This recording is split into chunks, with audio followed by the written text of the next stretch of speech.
କଥା ଦୋହରାଇ ଅଭିନନ୍ଦନ ଜଣାନ୍ତି ସାଧୁ ସନ୍ତ ଜନେ ତରୁଛାୟା ଶୀତଳ ପରସେ ଭାସି ଆସେ ଅଳି ଗୁଣୁଗୁଣି ସ୍ୱର୍ଣ୍ଣ ଏଠାରୁ କି ଅଧିକ ଅମର କଟକ ବ୍ରହ୍ମଦର୍ଶୀ ଜ୍ଞାନୀ ବିଶାରଦ ଦୁଃଖ ସୁଖ ନଜାଣନ୍ତି କନିଷ୍ଠ ବଳେ ଦେବ ନାଗ ନଳ ତତ୍ୟ ରଥା ଲଟୋଇ ଯାହାଙ୍କ ପାଦ ତଳେ ତାଙ୍କ ସାମକ ହୋଇବ ନାଗବା ଚାଲ ଆଉ କିଛି ଦୂର ଗଲେ ଦେଖିବା ପୂର୍ଣ୍ଣିମାଙ୍କ ପବିତ୍ର ଆସେ ଆଉ କିଛି ଦୂର ଗଲେ ପ୍ରବେଶ କେଉଁ ଋଷିଙ୍କ ଆଶ୍ରମ ଅଧିକ ପ୍ରଥମେ ଭେଟିବାରେ ମହାମୁନି ଅତ୍ରିଙ୍କ ସହିତ ସତୀ ଅନୁସୂୟାଙ୍କୁ ଦର୍ଶନ କରିବା ତପୋଧନ ପ୍ରଭୁ ସତୀ ଅନୁସୂୟା କିଏ ସେ କି ହୁଅନ୍ତି ଋଷିଙ୍କର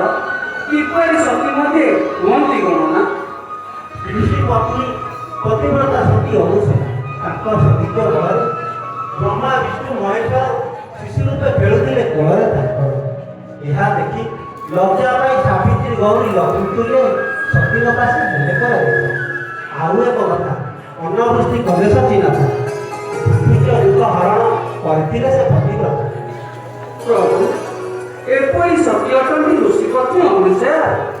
ଆଶ୍ଚର୍ଯ୍ୟ ଲାଗେ ଶୁଣିବା କଥା ଚାଲନ୍ତୁ ତାଙ୍କୁ ଦର୍ଶନ କରି ପ୍ରାଣ ପବିତ୍ର କରିବା ମାନବ ମାନସିକ ଉପଭୋଗ କରନ୍ତି ତାପସ ଭାଗ୍ୟବାନ ମାନସିକ ତପଚାରୀ ମାନେ ଦିବାରାତ୍ରେ ଭାଗବତ ପ୍ରେମର ସାଙ୍ଗର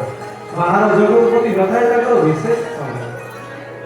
ବିଶ୍ୱଜ୍ଞାନ ପ୍ରାପ୍ତ ହୁଅନ୍ତି ଯେଉଁମାନେ ନୁହନ୍ତି ସେ ବିଷୟରେ ଆସକ୍ତ ପରମ ବ୍ରହ୍ମ ଚିନ୍ତା କରି ଅନ୍ତିମରେ ଲଭନ୍ତି ସେ ପରମପଦ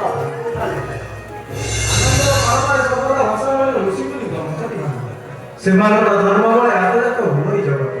ବିଶ୍ୱପତି ଭଗବାନ ସଦାକାଳ ଭକ୍ତି ଲୋକ ଭକ୍ତର ଅଧୀନ ଭଗବାନ